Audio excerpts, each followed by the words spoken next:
It's being done. Brian Petrie coming weekly Wednesday takes. Not a gamble when I ramble. All my slime balls we parlay. We just stick to the money. The tickets no funny. The chalkboards get in the bag. Nothing to stage. Stop in the cage. Needed a chin and he lay on the mat. It's Wednesday takes. Making Wednesday great. You'll see in MMA. Big gun Brian. No denying where he be and what he say. Word of my cappers. We speak facts from start to finish. What's the weight? The value boys we showing love. CGI dub is Wednesday takes. Wednesday takes, baby. Coming at ya here. First one of the year. Happy 2023.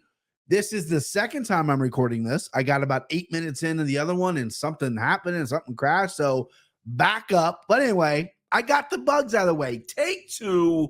What's up with the what's up? So I'm going to unveil, like it's a big fucking deal, the new logo. If you go to Twitter, you go to Instagram, you've seen the logo. But I'm going to put it up here for you boys. The new intro song, which is absolute fire. We're going to preview some fights. We're going to go over what's going on in the MMA world. Not some good stuff, but we're going to talk about it all. Excited to do this. Excited to do the podcast here. And we got one more week to fights. Your boy can legally bet now. We'll get into all that. But, man, I'm excited to be here with you beautiful people. Right off the top, my Cincinnati Bengals played last night, and it was a sold-out crowd. I was not there, but Damar Hamlin suffered that horrible injury. I'm sure everyone's aware of it now. Crazy fluke. You got all reports hit in the chest, which caused cardiac arrest. Scary, scary situation. I obviously was watching the game, and when I saw him collapse, my initial thought was, oh, that's like an aneurysm seizure. And then when I kept watching it back and then they needed CPR, and I'm like, man, that might be like a heart thing. Incredible fucking scary stuff, man. That's just that shook me a little bit for sure. They canceled the game, which is 100% the right thing to do. Got to cancel that game. Zach Taylor, Sean McDermott, they handled it with absolute class. The fans in the attendance, I know that's a huge game. They didn't give it through the first quarter. The Bengals came out hot. The fans showed pure class. A lot of them, not a lot of them, some of them went to the hospital, UC Medical Hospital, said some prayers for him. No booing, no anything. The Cincinnati fans really showed some class there, and absolute class all around from everyone. Best wishes, positive thoughts to Damar Hamlin. Every report we're getting now is that he is sedated, but all his vitals are stable and good. They just have him under, get him rest or whatever. But the brain's okay. Is everything I'm hearing. It might look like, he's going to have a good recovery, and I don't want to speak too soon or whatever, but everyone that has, seen it and everything, this has affected everyone. That's scary. That doesn't happen often in sports. There was a video that came out. Chris Pronger in the NHL got a puck to his chest, and he had the same situation. I know back in like 1971, a guy died in the NFL, but it was very, very scary stuff, man. And so my best wishes go out to Damar Hamlin. Unbelievable, tragic thing that we saw last night, but I'm pulling for him, and I think it's super dope. My buddy donated he seemed like a good guy, really was raising his charity was for giving kids and less fortunate kids some toys and stuff like that, which is amazing. And it was like his goal was like $2,500 on GoFundMe. It's now worth over $5 million, I think, before I got on here, which is incredible. I mean, he seemed like he was doing that in college before he was a pro athlete. So the guy seems like he's a really good dude. So all best wishes to Damar Hamlin. Freak accident, crazy stuff, but they canceled the game, which they absolutely should. So obviously I want to start the show with that. I'm thinking about that. And that's it there. Because I don't want to keep going down. We talk about it, I don't say prayers, because I feel like I'm not an over religious guy. So I feel like it's just ingenuous if I go prayer. It's just what everyone says. So I try to give just positive thoughts. I'm thinking about the guy. Boom. All right. So that is right off the top. We had to get that off. But your boy woke up Sunday morning with some legal betting in Ohio. Man, before we get to that, let me show you the new logo, okay? So if you've seen Twitter, if you've seen Instagram, by the way, Twitter took my blue check mark away. I paid for that, guys. I changed my profile. I understand it because of all the people going around making fake accounts, paying the $8 and doing stuff. The security measures I get, but I emailed him and I tweeted at him and stuff, and some guy's like, dude, it's gonna take like a month, right? I was like, I pay $8 for that. It's on Twitter, it's on Instagram. You've probably seen it, but here it is right here. Oh, my hands up. Woo! Love this logo. I know you're probably like, oh, Brian, why are you the face of it? You fucking egotistical son of a bitch. You're right, right? And maybe that could be the case, but this is dope. My guy, Justin Gonzalez, designed this. His Instagram's right here as well. Go give him a follow. Great dude. He's done a couple things, or more than a couple things of some like art and stuff. The guy's an architect, right? He's building buildings. He's building hospitals, or designing them at least, right? He's building museums. You know what I mean? And he has enough time to make these things for me. Super, super cool dude in Vegas. So if you want to party with him in Vegas, you know, I don't know if he parties, but here's his Instagram. Go give him a follow. Great, great guy. So I had to change it up for the new year. I designed my old logo, which was just the podcast.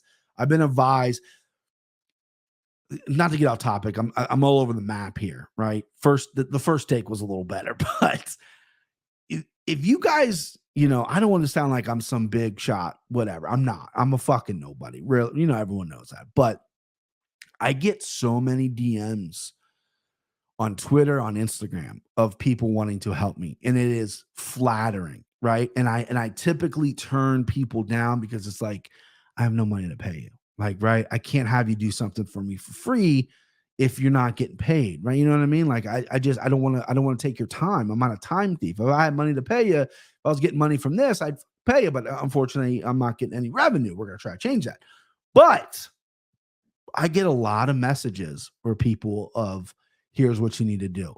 Put you in the logo. Get a Patreon. Put put the slime ball behind a paywall.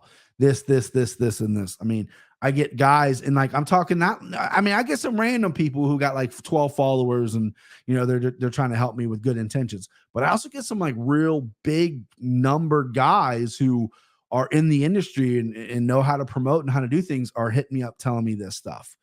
And so I listened on the logo. I had to put myself in the logo. MMA Takes podcast. Your boy's in the middle of it, as you see. It is what it is. You know, Matt Steamroller Frivola, who I love, who's a fucking dope dude. He's got those shirts with his face on the back. Those are incredible. So I'm like, you know what? If Frivola can get away with it and put his face on something and it looks fucking dope, maybe I can do something that looks a little or as dope, which Justin did a great job. So it is what it is. I like it. If you don't like it, opinions vary, but you know, you're wrong. You're wrong. Now, the intro music, my guy, Big Grip. Now, let me I got a problem. Chirp me in the comments all you want. Your picks suck. You're fat. This and that. Whatever you got. I've heard, you know, whatever. This one guy in the last YouTube, the Wednesday Takes last week, chirped at me about the Wednesday Takes themes. He goes, this fucking guy in this song. Now, I took it as disrespect, right? I have no idea who the guy, maybe he is a supporter. Maybe I read it wrong. Big Griff murders it. Okay. So if you don't like that song, I don't like you. You know what I mean? So I had to hit Big Griff up again to do the pick'em pod, right? So this is what I do. I don't do the recap much anymore. So it's the Wednesday Takes, and it's going to be the pick'em pod. Obviously, the pick'em pod is where the money's at, literally. So I had to get a new intro for that. The other intro I paid $10 for, $5, maybe 10 with a fucking tip. Big Griff last time with the Wednesday Takes was about a year ago, or maybe less than a year ago, $60, right? Tip him 40. He killed it, right? I go back to him to get the pick'em pod, $100. Big Griff jumped up $100. My guy's doing it. My guy is doing it. So without further ado, here's the new pick'em pod intro. And I'm so excited because I'm a hip hop fan, and this is just, it's fantastic. Hey, pick 'em pop, big gun Brian Petrie, giving out the lot. One is mortal, you know it won't miss. Gonna take a shot, dog lock, that's the underdog. Yeah, they in the hunt, send them home, that's KO or submission. Yeah, somebody done, slime ball, yeah, that's the parlay. We gon' make it known, pick 'em pop from MMA Tapes, yeah, let's get it going. Woo, woo, woo, woo, woo. That last, gets me every time. You know what I mean?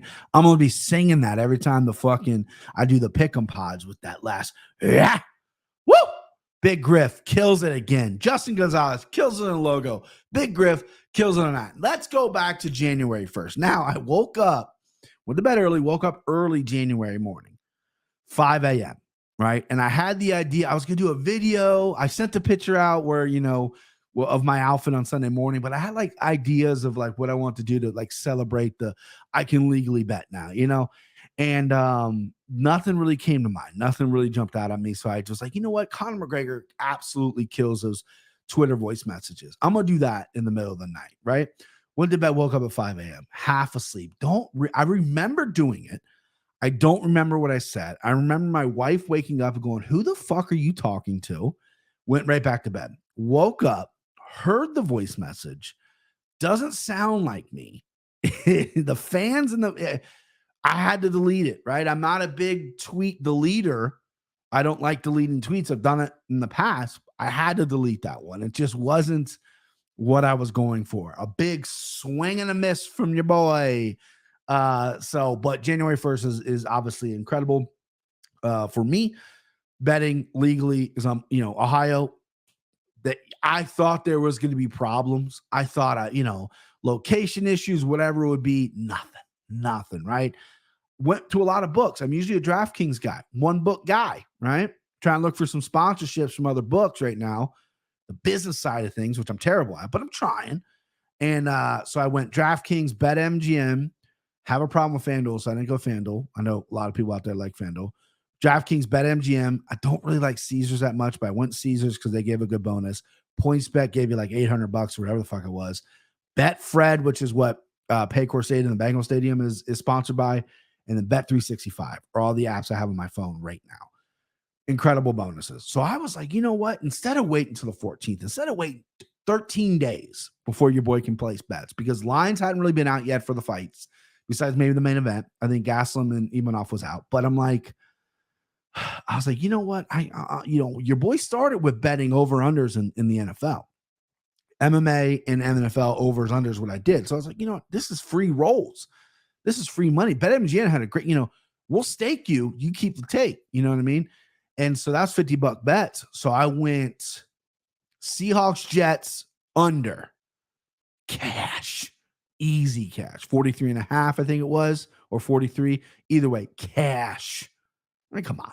Seahawks, Jets, one of the best NFL defenses. Come on, right? Easy. Ravens, Steelers, under 35. The 35 was so low, they're begging you. Vegas is like, this is a rat line. Take the over. Be a shark. Take the over. No. Win under. I've seen those two teams play a billion times. No way Kenny Pickett and Tyler Huntley are putting up 20 apiece or whatever would be math-wise. Under cash. Jacksonville Jaguars, money line, right? Minus 185 money line Jaguars over the Texans. Dog walked them. Cash. I had another over-under as well. No, I can't remember. I had the Bengals, $50 plus one. I'm assuming I'm getting my money back on that. I haven't checked. There was another over-under. I can't remember what it is. Over. Raiders, 49ers. Cash. And the only bet I missed, and I don't know how this fucking misses, this was Chalk City, was Travis Kelce anytime touchdown score. How did that guy get that? He played the Broncos. How did he not get a tutty? How did he not get a tutty?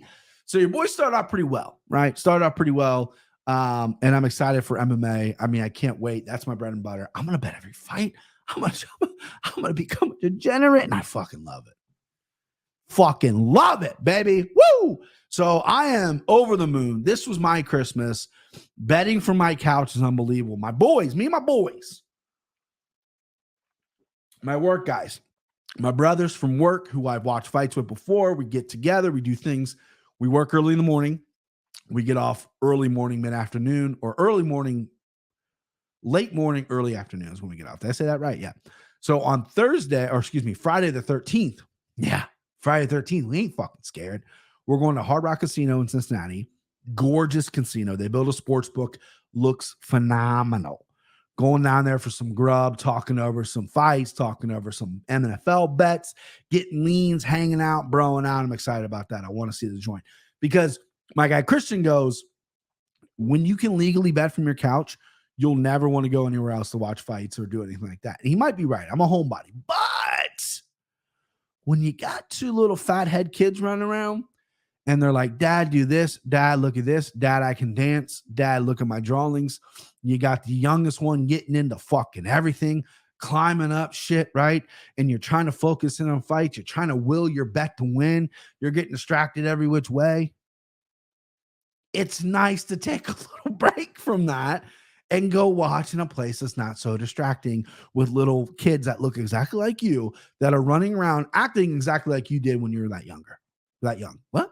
So shout out Hard Rock Cincinnati. If you want to sponsor the pod, go ahead. Yeah. So let's get to what else we got to get to. Okay. Bellator was this weekend. Now, this feels like Brian's complaint show. There's an Instagram follower named Brian. I'm not gonna, whatever. Nice guy, spoils the Bellator show for me. Now we'll hand up. It is my fault that I didn't know it was on a tape delay. He messaged me, hey, do you have any plays for Bellator? No, I don't. Can't legally bet to the first. Can't bet on the show. Gonna watch it though, because I was excited to watch it.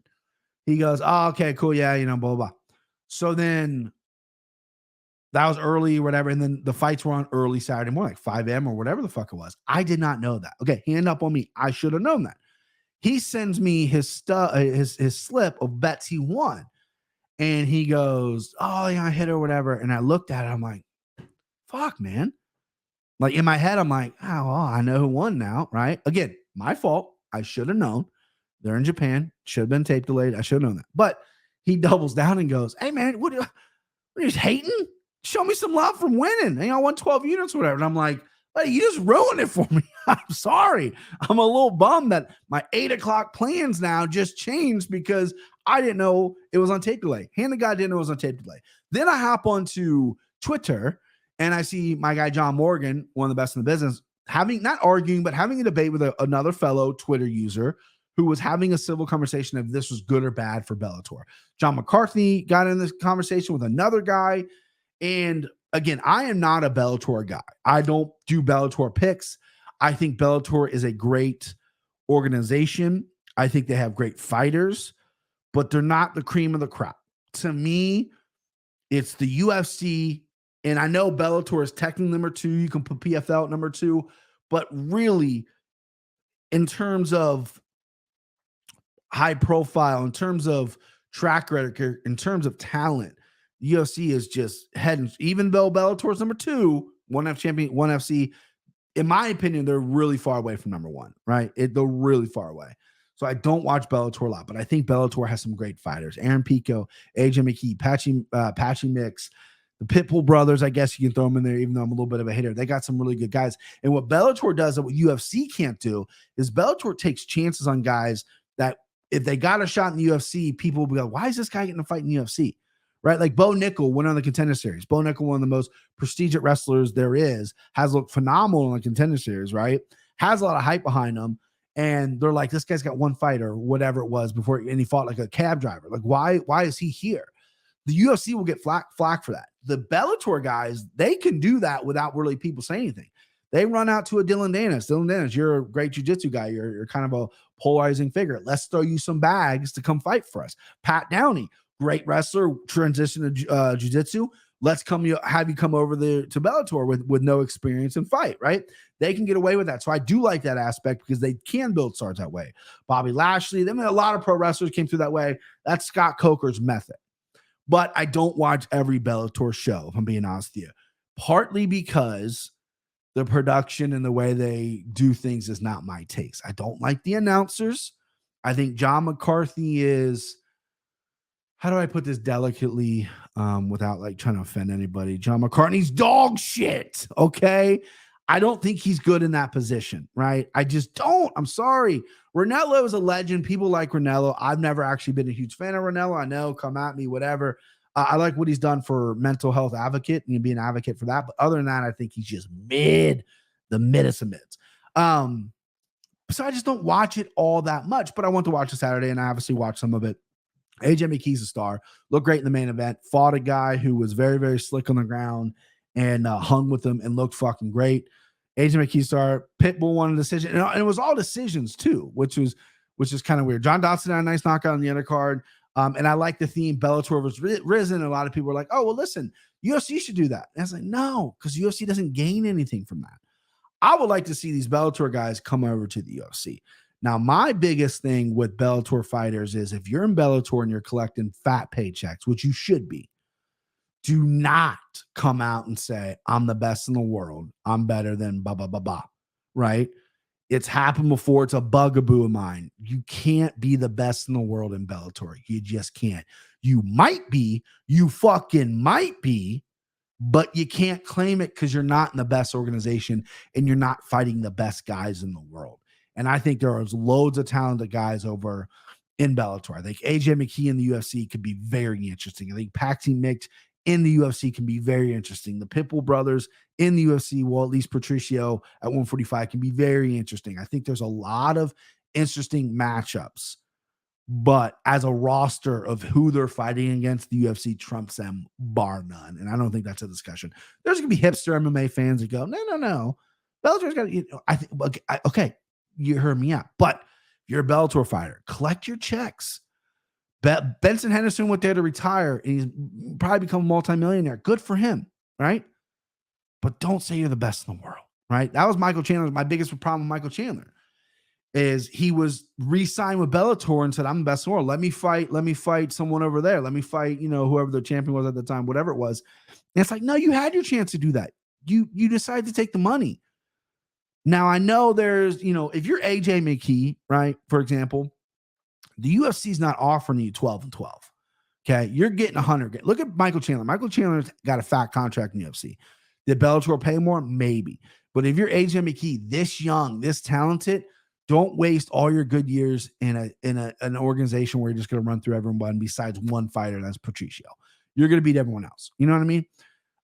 So why don't you go to the UFC, maybe take a pay cut, whatever Bellator's paying you, UFC is going to probably not match it a little bit. So Bellator's paying, let's say $250,000 a fight, right? UFC is going to come in and say, we're going to be $100,000 for a fight deal. You start proving yourself, that goes up, right? That's what I think. If I'm a fighter, that's what I'm doing. I want to fight the best, be the best. And not only mention that, if you're in the UFC, that comes with a lot more perks than when you're in Bellator. That's just my opinion. But Bellator did put on a show. Bellator was risen. Was a good idea. Man, I tell you what, that risen belt out. Someone posted on Twitter, like, what's the best belt, right? And I like the UFC's new belt. I know a lot of people are really anti-UFC, but that risen belt, man, is fucking fire. I don't know if it's like just like they're like, if that's what all the belts are, right? I don't watch the promotion as much as I should. The ONE FC belt's pretty cool. It's fucking huge. I don't really like Bellator's belts, but man, that risen belt takes me back to my days when I was a wrestling fan as a kid. I loved the different belts. Each, the belts those were it, man. The Intercontinental Championship, the one that Bret Hart wore back in the 90s, that was my favorite belt. And then like the Warrior had it and was like white or whatever. Whoo. I'm showing my age, but that risen belt is fire. So Bellator had a fight again, put on a nice event. I wish it wasn't tape delayed. And that's what started this whole thing. John said it's great for both promotions because people are talking about it. John Morgan, that is. I think that's true. More people are talking about it for sure because nothing was on. This was a home run for him. But besides the Asian market, which I think all they really care about is when they go over there is the Asian market. I don't know if it resonated too much with the American audience. You're probably not making a ton of money off that, which maybe that wasn't the goal. Maybe it was to get traction. I don't know. I really wish they could find a way it wasn't tape delayed. Now, obviously, it wasn't Bellator's choice to be tape delayed. When you go over to Japan, it was like the UFC. The UFC, when they would go to different places back in the day, they would fight in the mid-afternoon. They would fight early in the morning. I remember waking up at 3 a.m. to watch the China card. A lot of times they don't cater to American audience because they're getting so much audience over there that doesn't really matter, right? I think that's the thing with Bellator. It wasn't Bellator's choice to be on tape delay, but my opinion is it definitely hurts a little bit in America that they were on tape delay. But maybe that's not what they're going for. Maybe they're going for the Asian audience. I don't know. I didn't watch the full event. I just saw some of the fights I wanted to see. Again, good for them, but not a Bellator guy. I'm an MMA guy. I like the LFA. I like watching guys coming up. And if there's a guy like Pat Downey, for example, he fought when I was in Vegas and he was like a 2,500 favorite, got fucking knocked out. That's a guy I wasn't interested in. Dylan Danis, I was interested in watching fight. Bellator has those guys that I want to see how they do in MMA. It's interesting they signed that, and then UFC can't get away with it for some reason. All right. God damn it. What time is it? 25 minutes. I'm rambling. All right. We got to talk about it, and I'm bummed out. I mean, I'm seriously bummed out. Dana White, the Dana White video. I'm not going to show it. I've seen it twice. That's all I need to see. If you don't know, now you know. He was in Cabo San Lucas on New Year's Eve with his wife. There's a video of them getting in some kind of argument. The video cuts, and then it goes back to them, and his wife's like sitting on the balcony with their hands like this, very upset. They obviously were very drunk. According to them, they've made statements. She turns and looks at him, and I guess, you know, whatever was said before that, she was angry at him at least or whatever. She slaps him. He slaps her. Tries to slap her again. Don't know if he made contact, but he went after her again. A little bit of a tussle. People broke it up. Video ends. Now this, I mean, honestly, and I get made fun of all the time for being a Dana guy. I like Dana White. I think MMA wouldn't be where it's at without Dana White, without the Fertittas. There's a lot of people to thank, but Dana White is one of them. I know he gets a lot of shit. He's a volatile guy. He's a polarizing figure. And I've said it on this podcast before. I'm a Dana White guy, and people chirp me in the comments. I fully expected to get chirped here because the Dana White haters, which are many, are now kind of celebrating that he fucked up the way he did. And I don't blame him. This is an inexcusable fuck up. I mean, you put your hands on a woman, which is just, I mean, you can't do that. You just can't in any situation. You just fucking can't. And he did, and he has been very vocal about fighters putting their hands on women, or anybody putting their hands on women. You can't come back from that. Now, the only credit I will give Dana White, because this is what I like. I like when people take accountability. He came out, his wife made a statement. First off, I've been following MMA, UFC since I was 21 years now. I've never seen his wife. I knew he was married. I'd never seen her before. Now this surface is crazy. I'm like, oh, that's what his wife looks like. I had never seen her. I knew her name, I think, but I'd never seen her. So that was interesting. Anyway, his wife made a statement saying, we've been married for almost 30 years. It's never happened, you know, before we were drunk, and, you know, we're worried about our kids, which, you know, they got 3 kids. Their kids are seeing that, you know, their parents, that's not good. And Dana went on TMZ, faced it head on. So there's no excuse. There's no excuse for this. I'm embarrassed and this and that. So I do like that he's taking it head on. However, what he did is just, man, it's like a hero. He was like my Superman at one point. I loved Dana White. I really, really did. I was a huge fan, still am a fan, or was a fan. And this is just, it hurts. It hurts seeing this, you know, because I'm so, like, that's like my one, like, not my one thing, but that's like, you just can't put your hands on a woman, man. You just can't. And then to put myself in his shoes, because no one's perfect, right? There's going to be people that come out there that have probably hit 10 women in their life, and they're going to bag on Dana White. No one's perfect. No one's perfect. You know, she shouldn't have hit him too, but you never lay your hands on a woman. Now, when I was growing up, personal story time, coming up in my late teens or whatever, I dated a girl and for 3 years, right? Throughout high school, we dated for 3 fucking years. That's a long time in high school. And her and I had a pretty volatile relationship, as you do when you're younger. And growing up, I was kind of the roughhouse kid. I would always roughhouse my friends. I always fucking punch them and stuff. A little bit of an anger issue. So I think a lot of people had me painted as this over aggressive, crazy type guy, which maybe in some sense I was, because there's definitely things that escalated, non-female related, that escalated that shouldn't have. Well, this girl that I dated for 3 years, we had many drunken nights and many nights where she would just hit me in the face. I mean, just sock me, throw full beer cans at my head. And and then most of the time I would just egg it on. I wouldn't hit her, never hit her, but I'd be like, is that all you got? And instead of de-escalating and trying to make things right, I'd antagonize her and let her hit me some more. Like, so I had done that's not the right way to handle it, but never once in my drunken haze or whatever am I ever going to put my hands on this woman. You know, she's half my size. It's, you know, that's just inexcusable. And I remember one time, the first time she did it, I'll never forget, 2004, UC versus UK in fucking it might have been 2005, in the tournament. We're at my buddy's house drinking and boozing, and she got mad at me because some girl walked by. I don't fucking know. So we go outside, we're arguing, and she just punches me right in the mouth. First time she ever did it. And I went, what? What the fuck? And I get off the little stoop, and I had just bought my 1989 Nissan Maxima. You heard me right.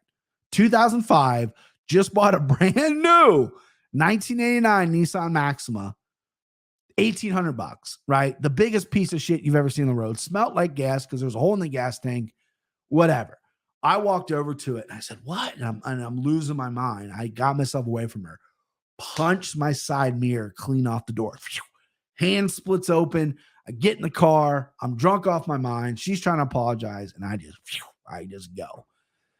So I've been in the situation Dana's been. Now, have I been married for 30 years with someone and this? No, of course not. But I've been in a drunken, volatile relationship where I been hit and you have a choice to hit back or not. And I chose not to. Now, what's the crazy thing is the reason I brought up the whole thing about when I was younger was her and I broke up. And she went and had a couple relationships with guys that didn't go well. It was kind of volatile girl. And I remember going to a party and they're saying, hey, she's in the room upset about so-and-so. She's asking for you. So I go over there to, nice guy to console her. She has two friends outside the door and they get in my face and said, if you hit her, we're fucking blah, blah, blah. And I'm like, wait, what the fuck are you talking about? She told us what you did when you guys were dating. And what? So I got accused of it. And people probably believed it because of my history of being a little bit hot-headed. So I left. Dude, I left. I was so embarrassed. I left. I said, oh my God, people they actually think this happened. They actually think I put my hands on this. I mean, she was tiny. And even if she was big, doesn't matter. She's a woman. And I left. I remember, I'll never forget that drive home. Just so my friends are texting me like, where'd you go? Where'd you go? And she was calling me like, hey, and I left. I couldn't even confront this. I didn't know what to do. I ran away. Right. So this Dana White thing, again, I've been in the situation and I'm not trying to be holier than now. Like some of these guys are going to take that opinion and be like, they've never made a mistake in their life, but this is just inexcusable. And it hurts me to my core because Dana White, again, a hero of mine, and this sport wouldn't be it is without him. Now the question is what happens to him? They're owned by Disney, right? He works for Disney essentially. Disney's very frowned upon this. A lot of people are speculating that he might get fired. He might get suspended. He might do. What I think they should do is have him take a step back from media. Because if he comes out on the 14th and the 21st and he starts doing media and you got a journalist asking the wrong question, he might snap at that, might not handle it good, bad PR optics. You got to pull him back from media, right? You got to let him cool down. You got to say that him and his wife are working through it privately. And you got to do like maybe, even though if he doesn't have an alcohol problem, you got to do some alcohol treatment because booze was involved. That's how you spin it. But I don't know if there's ever a way to come back from putting your hands on your woman. I just don't know if there is. And it breaks my heart to say that we might see some significant changes in the UFC in the new year. But man, yeah, it hurts my heart. It hurts my heart because I love Dana White and I know I'm going to get chirped at it. And there's going to be some really mean comments about Dana White, which is everyone's right. Go in the comments and hit that up. But that hurts me. It truly, truly does, guys. I mean, this is no bit. This is painful. And my phone is going up. Yeah. All right. So the last thing before we get to the preview is I got to touch on this because someone just commented. So the MMA lock of the night, Manpreet, the scheme of the night, the Ponzi scheme of the night. I commented on the video, did a Wednesday Takes last week before any of the new information came out. So if you don't know, now you know, catch up quick. He essentially was running a game on Twitter. People were giving him money via PayPal. And then when it was time for them to win, after said months, he didn't have the money and said it was a PayPal issue, right? Fake screenshots were involved with his PayPal. He fake screenshot, but he did the math wrong. So people figured that out pretty quick. Pardon me. And then he wouldn't release screenshots after that, said it was a privacy issue when he got called out for fake screenshots, said he's not running, did run. Finally released a statement with no more BS on Friday, loaded with BS, never once took accountability. You got to be accountable for your actions, man. Step up to the plate and be accountable. You stole people's money. He never once said that. He basically apologized to his friends who stuck up for him, who are now getting shit, right? And there's one friend in particular that I think deserves the shit talk, right? But he didn't handle it the way I thought he should have handled it. And then he messaged people on Patreon and said, hey, I'm not going to gamble anymore. That's what happened to the winnings. But Didn't really say it like that. I forget the exact wording, but basically that's what he said. So he has a gambling issue. But this is what I have a problem with. This is the narcissism that I have a problem with. You steal money, fraud, have a problem with that. You don't take any accountability for your own actions, have a problem with that. You're not responding to anybody else who's coming at you about their said money. One guy's owed $12K trying to pay his college tuition. Obviously, that falls into the fraud category. Have a problem with that. The narcissistic psychopath behavior in your no BS little whatever, have a problem with that. You took no accountability. And then on top of it, this fucking guy, and he does have loyal fans. There are some people that have tweeted, let this go, guys. It's not a big deal. Manpreet's a good guy. He'll pay the money back. What? You're missing the point, you fucking bozo. IOU or not, he's a fucking scumbag fraud. You missed the point, right? Defend him. Anybody that defends him in that situation needs to be get after too. Twitter mob, get him. I'll be right behind you at pitchforks. Fuck those people. This guy stole money from people, right? And didn't take accountability for it. And then the son of a bitch goes, hey, Patreon users, I really think my talent is finding bets and breaking down fights and providing you. So the Patreon moving forward is going to be me non-gambling, but supervising you and telling you what to gamble with. This is the same guy who lost $43,000 of other people's money, but he's going to tell you how to gamble? The guy is in denial that his time is over. He blew whatever he made. I was a supporter of him. I thought I went easy on him last week, right? Because I didn't know the full details. This guy thinks he's coming back from this, right? He had like 400 or 350 Patreon subscribers. It's down like 100 now. I can't believe it's not zero. Who would pay to watch this guy's show when he stole someone's money, lost it, right? And then he's trying to tell you how to spend your money. What? That is insanity. And then again, the guy who's not running, I'm here. I'm not running. Gone. Hasn't been on Twitter in a week now, or 5 days, whatever it is. He said, I'm taking a break from whatever. But he sent that message out to his Patreon users. He wouldn't do it to the public. He did it to the guys who thinks, you got my back. You're still subscribed to my Patreon. Here's what we're going to do, boys. I'm not going to gamble because I lost all my money, but I'm going to tell you how to gamble so you can lose all your money. Who pays for this? How loyal can someone be?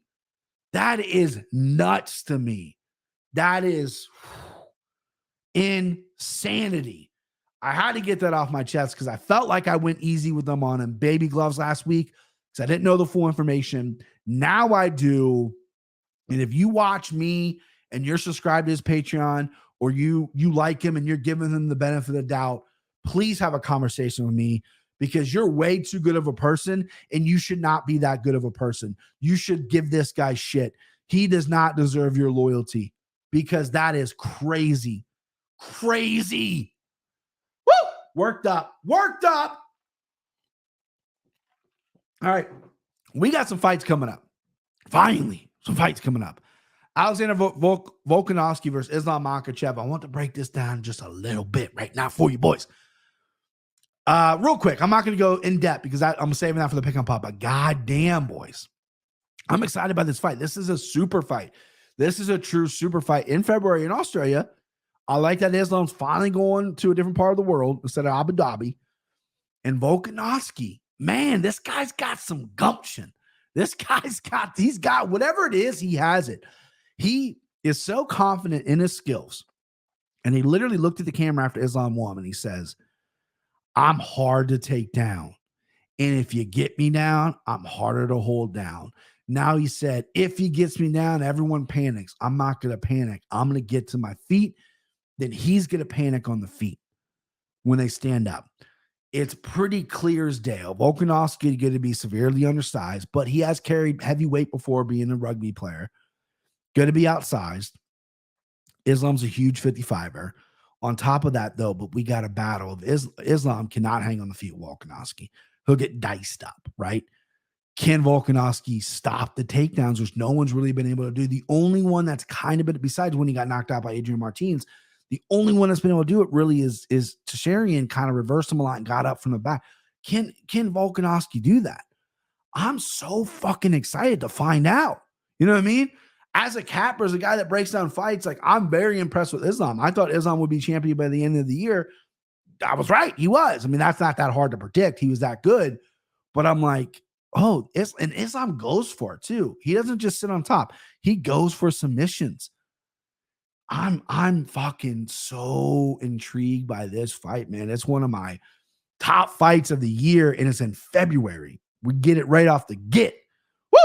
Can't wait for that. So I'm not going to go any more into that. I just wanted to share my excitement with you. Hit me in the comments what you think's going to happen. Let's not break down the fight now. We still got over a month. Still got a lot to chew on. But I'm excited. Let's go this weekend. Not this weekend. I wish this weekend. A week from this weekend, January 14th, we got Kelvin Gastelum versus Nasruddin Imanov. Full pick'em coming. Want to kind of preview the card. Kelvin Gastelum is on a skid, boys. This dude cannot win a fight lately. Imanov's a guy that I've had my eye on for a little bit. He's only 15 fights in his MMA career. Looked pretty good in the UFC. He's got that one weird loss to Phil Hawes. Other than that, he's looked pretty dynamite, pretty dangerous. 5-round fight. Both guys have slowed down before in 5 rounds. I mean, what do we got? What do we got in that main event? Soriano versus Puna. Soriano versus Roman Kopylov. That's just a banger. 2 guys are going to be standing up, banging it out. Kopylov is a little bit more of a crispy kickboxer. Puna likes to take your fucking head off with some fucking big shots. Danny Ige versus Damon Jackson. Super underrated fight. Very curious about that fight. Damon Jackson is on a tear. 5-6 fight winning streak, whatever it is. And Ige's fought the best in the world. Is on like a 3-fight losing streak.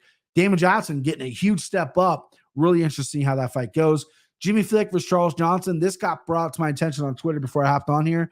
This apparently is showing some betting irregularities. I can't say that fucking word. The betting's all over the place. Charles Johnson opened as a small favorite. Now he's like minus 500. It is a few weeks out or a week out. This isn't a few hours before a fight. So I don't know how crazy it is. Maybe someone just made a really large bet. I don't know if it's really jumping out to me or not. Jimmy Flick retired. Now he's coming back. You know, is this a money grab? What are we doing here? Charles Johnson's a very good fighter. So I'm not overly concerned, but maybe I should be because of the state of the fraud that's happening in MMA. Alan Nascimento versus Carlos Hernandez. I have no opinion right now. Caitlin Vera versus Raquel Pennington. That's going to be a fun fight. I always underestimate Rocky. Going to give her a hard look here. Caitlin Vera is on a nice little roll here. Daniel Arguleta versus Isaac Douglarian. Dan obviously was on the Ultimate Fighter, came to the UFC, lost to Damon Jackson. Don't know much about Isaac. I believe he fought on the Contender Series, if I remember correctly. He fought on the Contender Series. Wrong. Nope, never fought on the Contender Series. God damn it, Brian. Umar Nurmagomedov versus Hani Barcelos. Banger of a fight. Abdul Razak Hassan versus Claudio Ribeiro. Claudio Ribeiro looked pretty good on the Contender Series. Won by knockout early on, but I remember looking up his fights before that. You know, he's not fighting stiff competition out there, but he has looked pretty sharp in his hands. Abdul Razak Hassan is a banger as well. Matisse how do you spell his name? Here we go. Oh, here we go. That's a weird. Okay, Matus Mendoza, 10-0. Believe Contender Series guy. Yes, looked okay. He's fighting my guy, Javed Basharat. I can tell you right now, bet Basharat. Probably a huge favorite though, unfortunately. Catch a beating, catch a rail. Shout out Paul Shags versus Shajar Eubanks. That should be kind of fun. And then Matus Rebecki versus Nick Floor. Nick Floor or Fior, who's his manager, right? Tapology should say who his manager is because, head coach Tyson Chartier. So maybe Tyson is his manager. I need that guy to be my manager. How the fuck is that guy in the UFC? How the fuck is that guy in the UFC? Maybe I'm wrong. Maybe he's very good, but the people he has fought are not good. His record and what I've seen on tape so far is not that great. Whoever his manager is, hit me up because I need to make some deals and I'm not a good businessman. All right. So that's January 14th. Full pick 'em next week. Probably no Wednesday take next week because we'll just concentrate on the pick'em. I got some new things planned with the editing and stuff. It's going to look good. Not going to go live. I do plan on going live more this year. I feel like now that, people know who I am, thank you to John and Florian, the live shows have been really fun. And I'm obviously going to try to get Christian and Timbo back, do live show. Maybe we're going to mix it up a little bit. Maybe we won't just do pick'ems live. Maybe we'll just come on and talk about our best bets on like a Friday. Friday always seems like a blank night where there's no football on, there's no, there's basketball on probably, but there's no really anything on Friday nights, maybe some low level MMA, but maybe throw a Friday night show on there. Get you ready for Saturday, give you our best bets, whatever the case may be, instead of just we'll mix it up this year is what I'm trying to say. That's it. That's the show. Brian Petrie MMA on Twitter, on Instagram. Go follow me. How do you like that? And that's it. I think that's fucking it. Let's go.